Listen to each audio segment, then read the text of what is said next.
এক সময়ের কথা, এক ভয়ঙ্কর জনবসতি ছিল যেখানে ধনী হওয়া ছিল এক অভিশাপ। সেখানে ধনীরা কাঁদত আর গরিব ভিখারিরা সুখে থাকত। সেখানকার ধনীরা তাদের সমস্ত ধনসম্পদ গরিবদের মধ্যে বিলিয়ে দিত, কিন্তু কোনো গরিব সেই টাকা স্পর্শ করত না, কারণ সবাই জানত টাকা থাকলেই সে আসবে। সেই গ্রামটি ধনী হওয়ার পাশাপাশি অভিশপ্তও ছিল। সেখানে রাতে একটি ছায়া ঘুরে বেড়াত, সোনার পূজারীর আত্মা। সে দেখতে অত্যন্ত উজ্জ্বল কিন্তু ভয়ঙ্কর ছিল। গ্রামের মানুষ তার নাম শুনলেই ভয়ে কেঁপে উঠত।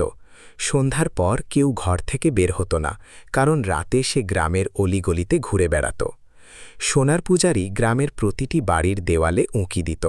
যে বাড়িটি গরিব এবং সাধারণ লাগত সেখানে সে সোনা রেখে চলে যেত। কিন্তু যদি সে এমন কোনো বাড়ি দেখত যা খুব ধনী বা যার বাইরে দামি গাড়ি দাঁড়িয়ে আছে, তবে সে প্রচণ্ড রেগে যেত।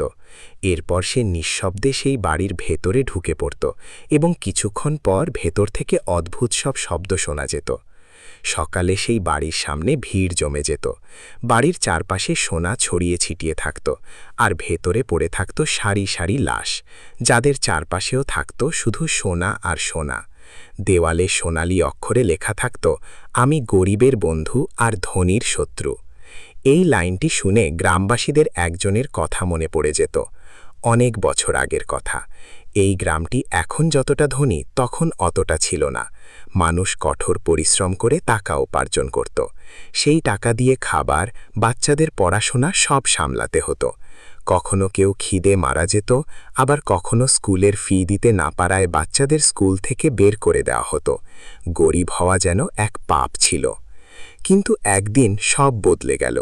এক সকালে গ্রামে এক পূজারী বাবা এলেন। তিনি জাদু জানতেন।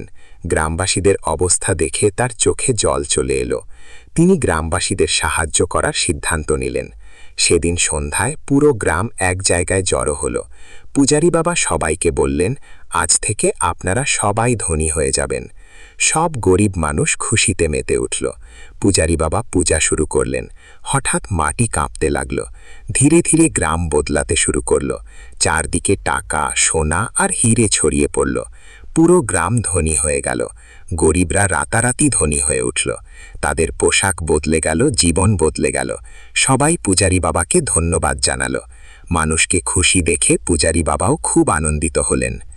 কিন্তু গ্রামের যারা আগে থেকেই ধনী ছিল তারা খুশি ছিল না। তাদের খুব হিংসে হচ্ছিল। যে গরিবদের তারা উপহাস করত, আজ তারা তাদের সমান ধনী হয়ে গেছে। তারা জানত এই সব পূজারী